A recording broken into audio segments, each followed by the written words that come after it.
Hello and welcome to Shaka Extra Time. Shaka Sali is off. My colleague Jackson Mvunganyi, the host of VOA Up Front and Red Carpet, is here joining me today. Shaka Sali will be back next week. But for now, a warm welcome to you all. Our Facebook followers are watching us live. Hello, Jackson. Hello, Paul. It's good to be here with you. Good, good. How are you? Good, good. You had a good weekend? Yeah, I tried. All right. Looking forward to a good discussion. But I tried. I'm sorry to hear that. I hope she gets better. Yes. So, Jackson, a lot of things happened over the weekend. Maybe lots of the news coming from the continent, absolutely. Right, let's start maybe in Malawi. Yes. They just finished the election, and over the weekend they announced that President Peter Mutharika had been re-elected by about 38% of the vote. His closest challenger, Lazarus Chakwera, managed to gain about 35% of the vote. Right. Your thoughts? A very closely watched election. Malawi was one of those elections on the continent that was acting as a barometer, at least in that part of the continent in Southern Africa, to see how the country does, how it manages its electoral process. Some of the surprises for me were that I expected Saulos Chilima, who I interviewed on my show a couple of months ago, I believe. I thought he was going to do better. I think, honestly, I'm encouraged by the fact that the election was won with such a close margin. Because it shows, one, that the Electoral Commission is doing its job. I was encouraged by some of the things that came out, including that the courts put an injunction before the electoral results were announced. The Electoral Commission also played a very important role in squashing some of the fake news that were happening. We know that fake news plays an important role on the continent these days, as much as it does in the U.S. and other parts of the world. Africa is one of those areas now that when we talk about fake news, especially during the electoral period, we have to watch out for that. And Malawian Electoral Commission played a very important role in squashing some of the fake stories that were spreading online. We know, I think, for some of the crazy stories, including the fact that a very prominent pastor, Joshua, had endorsed Chilima, I believe. The church had to come out and say no, that they had not actually endorsed any candidate in the elections. So the issue of the closeness of the margin shows the vibrancy of the electorate. They were engaged, they were informed, they made the right decisions. I don't know how Chilima feels about, because I don't think he has come out with a statement yet. Right. I actually haven't talked to him. Lazarus Chakwera himself says he might take this to court. But overall, I'm encouraged with how it went. There was no violence. Each time there's an election in Africa and there's no violence, you know, it's a thumbs up for us. It's a sign of progress. And so, you know, we'll see what happens from now on. How about people who said that perhaps the election outcome in Malawi was cooked? What I mean by that is that the results were fixed in the sense that they wanted them to appear as credible as they can. But from what I've heard and what I've been able to see, I can't verify it though. It seems the opposition had an upper hand, but because they didn't want the opposition to carry the day, they decided to cook up some numbers. Right. Here's the thing, though. What we have seen on the continent is over time, in every major election we've seen on the continent, the opposition always comes up after losing and says that there was vote rigging. Right. Now, whether that is true or not, that is every election, whether it was in Uganda, whether it was in Malawi right now or South Africa, we've never seen happy at the results of the election. Doesn't mean that there are no irregularities. Right. It just means that, you know, we have not seen an election where the opposition, except in South Africa, where the opposition says, you know what, you won, your people gave you the mandate to lead, so go ahead, we give you our endorsement and our blessing, you know, lead our country. The courts usually have to come in, and it usually ends up at the Supreme Court or the High Court. And that is probably what is going to end up happening in Malawi. As for the speculation or the accusations by the opposition that the numbers were cooked, I would think that if they had been cooked, the Mutharika would have won with a much larger margin. I mean, he won by like 2%. He won by 1.9 million or over 1 million votes. 38% to 35%. It's not a really big margin. I don't see anything nefarious with that. On the other hand, the process itself, was it free and fair? I guess that's where analysts will come in and start giving us information, like real information, instead of us speculating about what exactly happened. Speaking of the process itself, let's go to a comment here who says let's go to a comment here from we have one from Waswa. Yeah, let's take that one. Let's take that one. What does the young generation need to do to sweep out dictatorship in Africa? Absolutely. Right? Yes. One of the things they should do is, speak out. Don't be afraid to speak out when you see voter irregularities happening, vote rigging. Mobilize. You have tools at your disposal that other generations did not have. Technology as advanced in ways where if you see something wrong, you can either film it or tweet about it and expose whatever nefarious activity is happening behind the scenes. Engage with each other around common goals. Also to start taking up leadership roles. This voter apathy that we see on the continent are mostly among young people, saying that, it's not our, we don't want to waste our time going to the, to the polls to vote. That's where the real, for me, if you don't vote in an election, then you should not be out here on the streets, talking about there was voter irregularity. Let me follow up on something you talked about earlier. Let me follow up with another comment from Telly Sinclair. How do we prevent anomalies from happening, especially in reference to what you just talked about? Every opposition candidate out there who runs in an election somehow figures out a way to complain that the election was rigged in the favor of the incumbent or otherwise. So going back to the comment from Telly Sinclair here, how do we avoid these anomalies? I mean, the truth is that we've seen over time that the power of incumbency on the continent has been used usually for to rig elections or to stifle dissent. We've seen that in many countries around the continent, whether in East Africa, West Africa, Southern Africa. How do we prevent these anomalies from taking place? Speak out, demand accountability, demand for strong institutions. If you have a strong institution that is in charge of elections, like an electoral commission like it is in Malawi or in South Africa, if you have a strong electoral commission that that is actually voted on by the people, I feel like this idea of presidents appointing the head of electoral commissions, that in itself is problematic, because then how are you going to rule against or to be fair in a situation where the person who elected you is actually on the line, So I feel that one wiser politician by the names of Joseph Stalin once said that it doesn't matter how many people show up to vote, as long as if you it doesn't matter who votes, it matters who counts the vote. Absolutely. Yes. So Jackson, a lot of people are talking about this wave of young politicians maybe taking up the stage and wanting to be at the helm of some political parties. But results so far indicate that most of these young people haven't done well. When it comes to campaigning, they have energy, they have charisma, they have whatever it takes to carry their message forward. But when it comes to actually young people voting for these young people, it doesn't pan out like that. We saw it in Malawi just recently. Saulos Chilima, everybody was routing for him. These young people on the streets were routing for him, but it did not translate in. Absolutely. Right. So what's the cause of that? I don't think it is young people not voting or not being ready for young leaders like Chilima.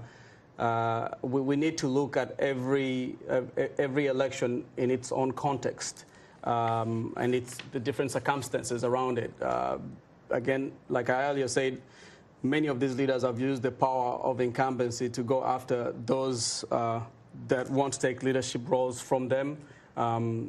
We've seen in Africa many, they always say youth are the leaders of tomorrow, and I think that in many ways has proliferated in the leadership that is existing right now because many of them don't want to append the status quo, they don't want to give up power, they will do whatever possible to stay in power, including using violence. And since you control the means of violence and you want to control power, you want to stay in power, then you will do whatever it takes to stay in power. If there were level playing fields in many of these countries, these young leaders who have the backing of young people and they have good ideas, most likely would be in power right now. Let's go to South Africa, where the playing field was more leveled. So you have numbers here that, again, don't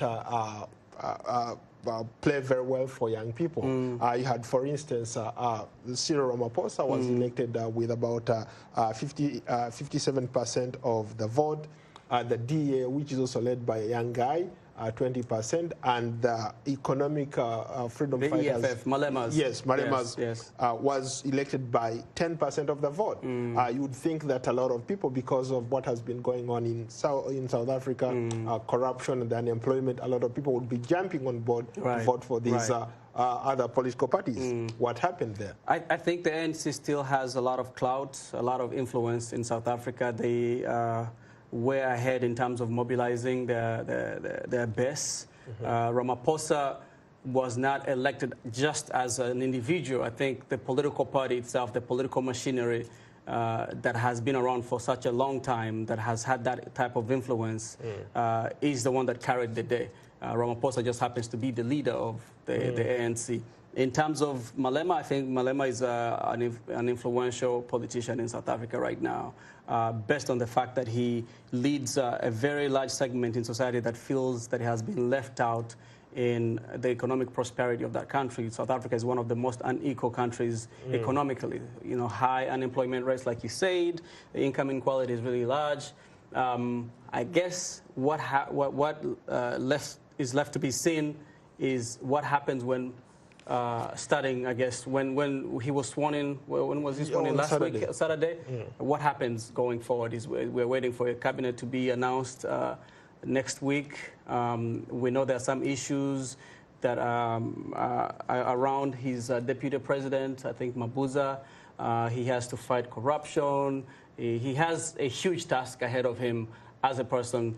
And it's, I like the fact that we have parties like the EFF and the DA to kind of play that role of basically checking him. You know, those checks and balances in our political systems are very much necessary if you have a vibrant opposition that calls you out when something is wrong. That the citizens should actually, I think for us in most of our countries in Africa, that's what we need. We need a vibrant opposition that will check the presidency. Speaking of checking the presidency, of course, the DA and EFF are not shy about that. Malema has actually championed very outspoken. that. He's very outspoken, and but there's something else that he's been championing throughout the campaign period. He was talking about land reform. A lot of people in South Africa are still, the majority of people still don't have land. And you and I know that the one thing that a lot of people hold dear to their hearts back home is the land Right, issue. land is wealth. One determines who you end up being. Absolutely. So how come that didn't translate into votes? You think that a lot of people who voted for him want to own a piece of land at some point? Ramaphosa really, even though he's this very rich businessman, has been grounded in some of the rhetoric of people, the poor people, in many ways. He's been in many ways also kind of speaking in tandem with the EFF leader Malema when it comes to the land issue. That's why you've seen it reverberate either in Western capitals here.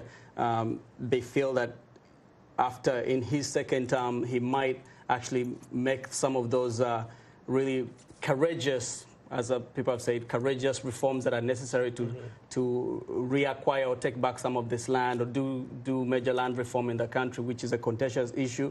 I think most people in South Africa felt like Ramaphosa would be the right leader to, because this is not something that you'll just come and take people's land. You have to handle it in, much more cautiously, and you need a seasoned politicians like Ramaphosa to negotiate some of these things.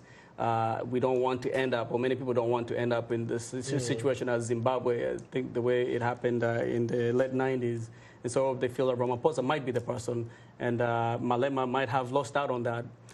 But it's good that Malema is, continuing to beat that drum. His button. Maybe they can work together with the other concerned parties. Remember that, honestly, I think this will be one of the biggest issues going forward in South Africa, in South African politics, the land issue.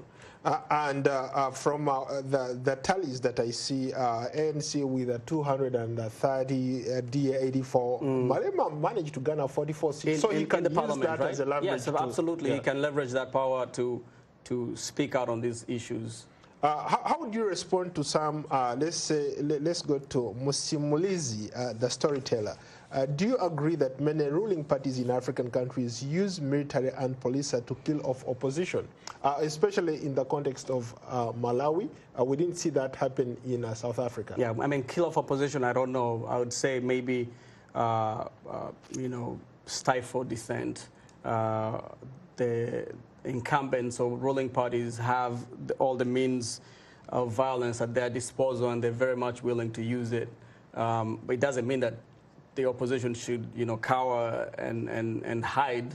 It means that is just where your country is in its political reformation. That if you meet force, then you actually, if you back down, then you've lost out. But we've seen revolutions happening. One that is happening right now in Sudan. I think we should be talking about that a little later on. Yeah. Things that revolutions that happened in Egypt, in Tunisia, that despite the ruling party willing to use all kinds of force to stay in power, that the people spoke up and they resisted, and change happened.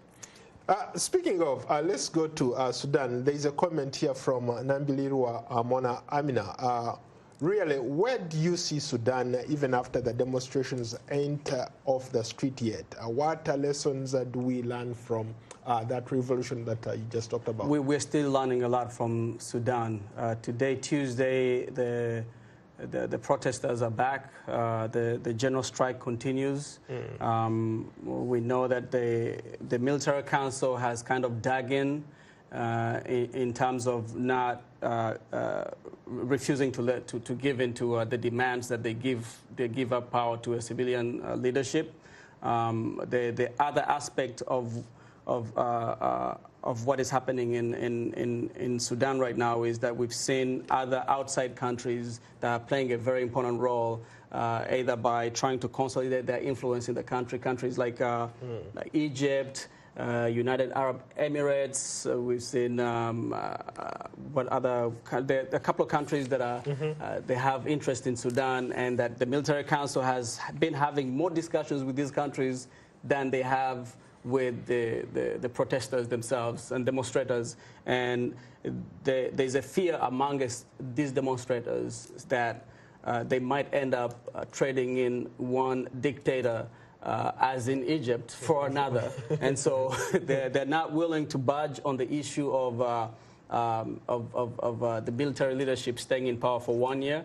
And there's a stalemate right now. And how that plays out is how willing the military leadership, how far the military leadership right now is willing to go in terms of holding on to power, whether they're willing to use, or they're ready to use violence, shooting at protesters, something that they have not done up to now. I think it happened a little bit last week, 2 weeks ago. But so far they have been restrained in their use of force. Hopefully it stays that way, and that at the end of the day the discussions continue and that civilians prevail. Because again, they are more fearful about ending up like Egypt, and they have learned lessons in Egypt, and that's what we see some of the dynamics playing out right now. And the fact that the Egyptian president over the, I think the last couple of days met with the current general ruler of Sudan. So Egypt, Saudi Arabia, I think is the other country that I was talking about. But that brings me to the question of transition. Should these long-time leaders who have been in power for a long time maybe start thinking about how to leave power without necessarily causing this kind of chaos? They will not leave willingly. You've seen examples, and we still have long-time dictators who have held on to power. They don't want to leave. So a person like Bashir leaves, and there is a vacuum. They can't even find a leader to replace him. If these guys had sat down and said, hey, I need to plan for my retirement, I need to plan for an exit strategy, Absolutely. Don't you think they would have a better outcome? Absolutely, I agree with you. I agree with you, except that sometimes it's not just about the leader, it's about the people around him. The status quo that fears that when this leader is out of power, that they will lose out on whatever they were getting, whatever resources they were, accumulating, or whatever their wealth is that they have been, accumulating all these years when the leader has been in power, and the threats that will be leveled at that wealth. They're much more fearful of that, and they're operating within that context. The thing is that, no leader will leave power on the continent unless people ask for it. And people have to be courageous in demanding that the transition has to happen now, rather than later. And so we need to see more of young people raising up, speaking up, mobilizing, engaging. Speaking of young people, there is a comment here from Jordan Mwale. He says African opposition political parties are baby criers. How do you respond to that? Based on what, though? Like, is it what we said? What I said earlier, that each time we see an election in Africa, they cry fall. You're right. There's a reason why. There's a reason why. They complain. Nobody is going to complain unless they know that they have a valid or legitimate point to make in terms of there was rigging that happened here in Malawi, for example. An electoral commission official was arrested for, I think they tampered with some of the tallies. That is not crying, baby criers. They are legitimate concerns about voter rigging. There are legitimate concerns about stifling dissent. We know in some countries where the president is allowed to hold as many rallies as he wants, and he speaks to his best. But when an opposition figure goes out, even when he is walking to his office, they will arrest them. So they're not able to mobilize or speak to their people to their best. And so that playing field that we were talking about earlier, that does not exist. Well, let's go to another comment here from the Comoros. Sohili Musaudi, do you think that when we talk about politics in Africa, it's the same as in the U.S.?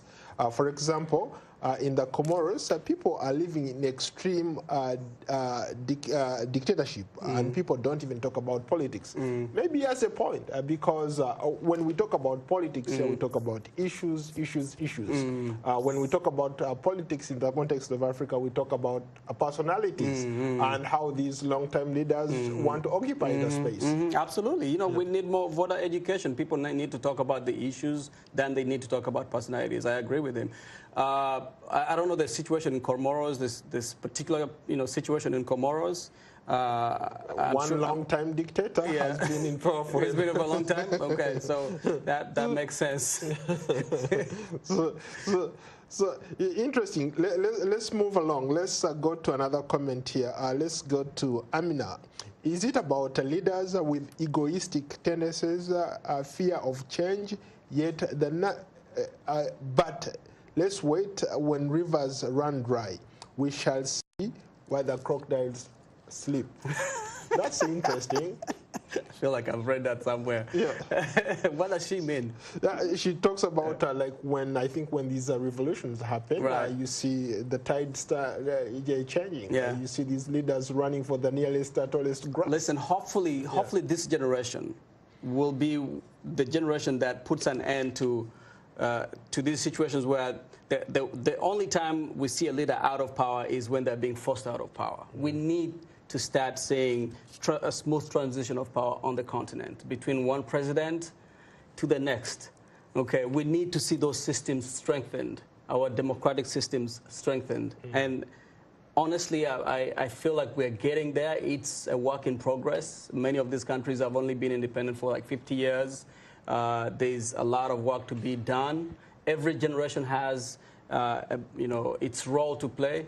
We'll see what this generation, what the role is. So if the role of this generation is to most likely to counter some of those bad things that have been happening for all these years, and hopefully they will do it. So they will be up to the task. You and I come from two interesting countries where you've had these long-time leaders who claim they are visionaries, and in a way they have done their best. They are very good at what they do. They've managed in a way to develop those countries, but at the same time they have refused to give room or opportunity for other people to emerge and maybe take those countries forward. I'm talking about Uganda and Rwanda, and as we speak today, the two are sort of like entangled in a border dispute and so many other things going on. Are your thoughts? Uganda and Rwanda are trading accusations. Uganda says, Rwanda says that Uganda is supporting insurgents on its territory. They closed the border posts in February. Honestly, for me, I would love to see more talking between those leadership than these, trading accusations. You did this, you did this wrong. I did not do it, and back and forth does not help the situation. We have citizens of both countries that are suffering today because of either border closures or just the tension itself is not helpful to the situation.